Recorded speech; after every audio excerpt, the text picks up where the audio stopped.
introduction, nice of you. Myself, naturally, I'm like she explained that I started off my career as an engineer almost 13 years back at Nestle. And when she was asking what is the fun fact about you, this was the only fun fact which I could think of. Thank you.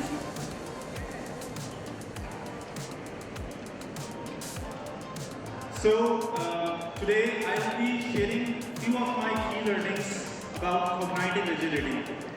And trust me that I am the only bottleneck between you and your lunch time, so I will not be taking a lot of time. And today I'll be talking about how to link between data and the hearts. Since I have an engineering background, and once you've done the engineering, you cannot take an engineer out of any person who has done engineering. And after a few years of my experience in technical and production, I moved into HR.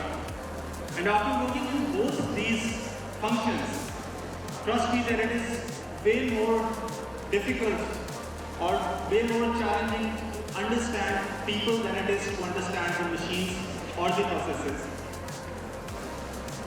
Starting off, a lot of speakers today have shared that how much the rate of change has accelerated over the last few years.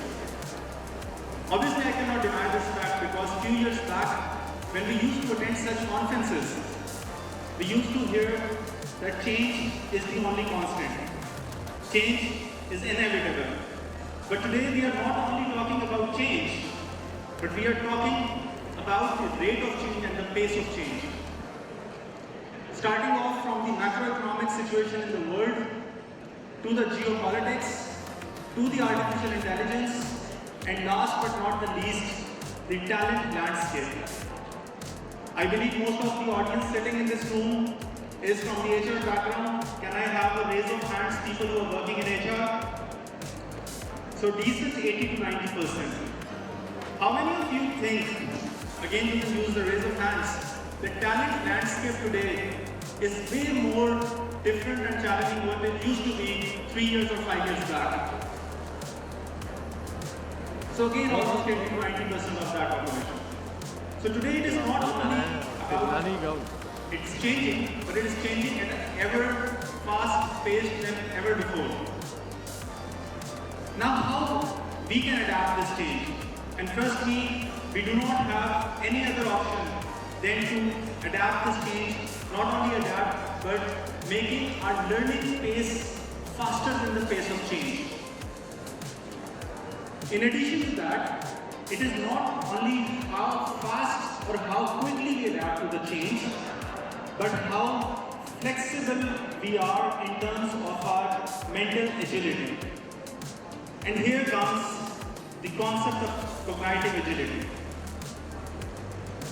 It is that how flexible our minds are when we are interpreting the data or when we are solving any type of situation. This is again a learning from my side, that because of my mathematical or engineering background, I used to deep dive into data a lot. And then you get the feedback from different people around you that there can be different ways of looking at the same problem. There are obviously no discounting of the fact that data is extremely important. But what we need to learn is, or what we need to master, the superpower of cognitive agility is that while it is great to look at the data from different perspectives, it is extremely important to deep dive into people's heart. And trust me, that is one of the most difficult things, because people do not really open up. If you actually want to get an insight of any topic, you really need to provide that psychological safety, show empathy, and believe in that. Only then you're able to get the real insight from the people. So re-emphasizing how to balance between data and hearts, I would like to share one of the personal examples, and I'm sure that a lot of you would be able to relate to such examples, especially the people who are practicing HR professionals. We often talk about the employee engagement within the team. But I, even today, struggle to understand that what exactly employee engagement is. Because if I look at this audience, and this is I'm putting on the data lens, I can see all of you from different angles. These are 400 people. These are 400 professional people. Then I can bifurcate this data gender-wise, how many males, how many females. The employee engagement needs might be different. Then I put another lens to it. How many are graduates, how many are masters, how many are PhDs, how many are parents, how many are fresh graduates, how many are experienced professionals, how many are the working mothers. Do you guys think that one standard employee engagement plan can fulfill the need for all of you? Yes or no? Louder, yes or no? No. So that is the point where data can take us to a certain point, but beyond that point, if you really want to have an impactful employee engagement plan, you need to deep dive and really understand the hearts of the people. A few years back, in one of my HR business partner roles, we were facing a high turnover in a certain team. Now we do have certain data points to understand where the turnover is coming from. Yes, by using the Power BI and the data analytics, we can do the gender-wise analysis, we can do the performance-wise analysis, we can do the talent-wise analysis. And yes, if you have structured exit interviews, you can have certain level of subjective insights as well. For example, on the face of it, your leaver may say that I am leaving because I don't see there is enough career growth in the organization. And now all the HR professionals and leaders are wondering that, oh my God, we have so many performance development initiatives, we have talent management practices, we have solid succession plans. And still an employee is leaving saying that you do not have enough career development opportunities. But data will guide you to a certain limit. Because the important thing is, the data may tell you the fact, but it may not tell you the truth. And there is a certain level of subjectivity and interpretation when you are really looking for a fact or you are looking for a truth. So in this particular case, or in this particular situation, what we learned as a team, that we did not have to launch new plans or new programs for the career development. It was the career conversation which was missing in this particular case. And this is the feeling of those employees. It is that connect between the employee and the managers. That yes, you're doing a lot of things, but you're not connecting at that wavelength. You're not communicating. You're probably not bringing enough visibility.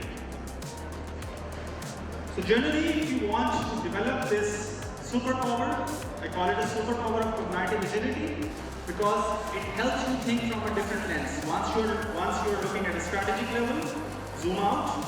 The next moment, you might need to go into the details. Zoom in. Zoom out, zoom in. Looking at the numbers, the logics, the rationale. But in the very next moment, being empathetic, understanding what the real insights are, by developing a psychologically safe workplace is possible.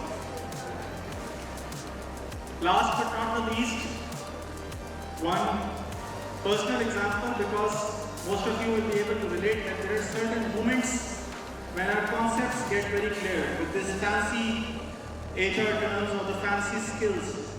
But these are very real-time examples. These are the real-time scenarios. And I often say that most of the leadership development is often tested in your own homes, with your children, with your spouse. So if you want to practice any leadership development initiative, start practicing it from your home.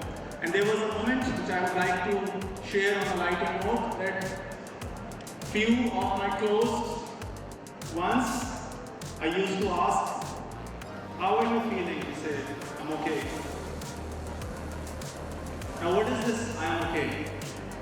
It's a fact, because I have it in front of me as a data point. I can see a lot of smiles on the faces. because you might be able to recall such moments. But a lot of times, I am okay might be a fact because we're listening it from your ears, but it may not be a truth. I am okay might means if you deep dive into that conversation that I don't feel like sharing with you. Happens? I'm okay might means that I'm not okay. If you're telling to your close friend that I'm going with another friend on a party and they just reply you with have fun, it does not necessarily mean that have fun.